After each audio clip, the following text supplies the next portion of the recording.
ጓደኛ ከናንተ ጋር የሚቆየው ለጥቂት ጊዜ ነው። የናንተ ጤንነት እንኳን ከናንተ ጋር የሚቆየው መቃብር እስክትገቡ ነው። ለጥቂት ጊዜ ነው። በዚህኛውም ዓለም በሚቀጥለውም ዓለም ለዘላለም የማይለየን መድኃኔዓለም ነው። እርሱን ነው መደገፍ ያለብን። እርሱን ነው መጠየቅ ያለብን። ለእርሱ ነው መገዛት ያለብን። ለእርሱ ነው መታዘዝ ያለብን። ሁል ጊዜ መከራ ቢመጣ፣ ፈተና ቢመጣ፣ ስቃይ ቢመጣ፣ ሐዘን ቢመጣ፣ ከሰማይ በታች የትኛውም ነገር በሕይወታችን ቢያጋጥመን ቶሎ ብለን ማስተዋል የሚገባን እግዚአብሔር ከኔ ጋር ነው፣ አልፈዋለሁ። ማን ከኔ ጋር ነው? መድኃኔዓለም ከኔ ጋር ነው፣ እሻገራለሁ። አማኑኤል ከኔ ጋር ነው፣ ድል አደርገዋለሁ ብለን ነው ማመን የሚገባን።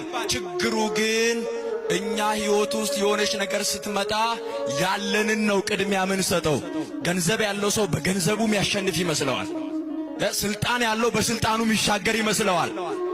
ዘመድ ያለው በዘመዱ የሚያልፈው ይመስለዋል። ገንዘብም ስልጣንም ዕውቀትም ብልሃትም ጉልበትም ኃይልም አላፊ ጠፊ ነው። ለዘላለም የሚያሻግር ማን ብቻ ነው? ክብርና ምስጋና ለስሙ ይሁን። አመስግኑት እግዚአብሔርን።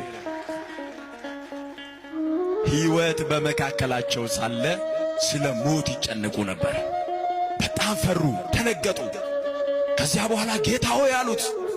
ጌታ ሆይ፣ ያው ቀኑን ሙሉ እየሰበከ ነው የዋለው፣ ቀኑን ሙሉ እያስተማረ ነው የዋለው። ደክሞታል፣ አንቀላፋ፣ ተኛ። ከዚያ በኋላ መጡና ጌታ ሆይ ስንጠፋ አይገድህምን? ልንሞት ነው፣ ልንጠፋ ነው። ውሃ ወደ ታንኳይቱ ሊገባ ነው። እባክህን አድነን፣ በሞትና በሕይወት መካከል ያለነው ታደገን አሉት። መለመናቸውም አንድ ነገር ነው። እየሰማችሁ ነው አይደለ? እስኪ እንለምነው እግዚአብሔርን። አሁን መረዳት ያቃተን ትልቁ ነገር እግዚአብሔር አባታችን ነው። እግዚአብሔር ምናችን ነው? እንደ አባትነቱ ያደርግልናል። እንጠይቅኛል።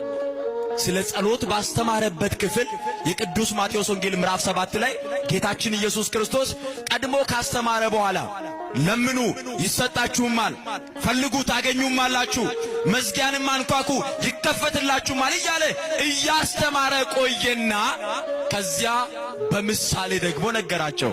እንደዚህ አለ፣ ከእናንተ መካከል አለ ልጁ አሳ ቢለምነው ለልጁ አሳውን በመስጠት ፈንታ አሳውን ትቶ ለልጁ እባብ የሚሰጥ ወላጅ አለ ወይ አለ። ኧረ በስመ አብ! የለም። እነሱ ያው የሚመገቡት አሳ ስለሆነ አሳ ነው። እስራኤል አካባቢ ባህር ዳርቻ የሚኖሩ ናቸው። በሚያውቁት ነው የነገራቸው። እስኪ እኛ ጋር እናምጣውና የምናውቀውን እናስገባ። ቀጥሎ እንደዚህ አለ፣ ልጁ ዳቦ ቢለምነው አለ ዳቦውን ትቶ ለልጁ ድንጋይ የሚሰጥ አለ ወይ አለ። አረ የለም አሉት። ዳቦ ለጠየቀ እንጀራ ለጠየቀ ልጅ እንጀራ ይሰጠዋል። ደግሞ ለዚህ ዘመን ልጅ ተለምኖ ነው የሚሰጠው እኮ። ትምህርት ቤት ሲላክ በጣም ተለምኖ ይከለከላል ወይ አለ ክርስቶስ። አረ የለም አሉ።